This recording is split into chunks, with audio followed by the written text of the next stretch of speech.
Okay, nakikita nyo dito sa gawing kanan, yung dami pa ng panambak na nakahanda pa nilang gamitin pang reclaim dito sa sa area nila. At dahil magdi-dredging na naman, sigurado may bagong panambak na naman silang makukuha. Kaya tuloy-tuloy ang ginagawa nilang reclamation dito sa area. Ito yung heavy equipment na ginagamit nila. Mapapansin nyo, yan yung mga truck, saka yung payloader na ginagamit nila sa reclamation operation nila dito sa Ocean View. Ayan, naka-standby lang yan dito ngayon, hindi pa nagsisimula, pero yan ang ginagamit na pang gamit nila pang reclamation.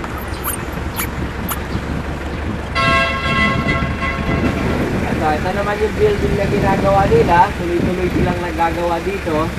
Dito sigurado kung may building permit to, pero ito yung ginagawa nila sa area kung saan ginanap yung reclaimed area ito. Kung pinagtatayuan nila ng building, ayan makikita nyo.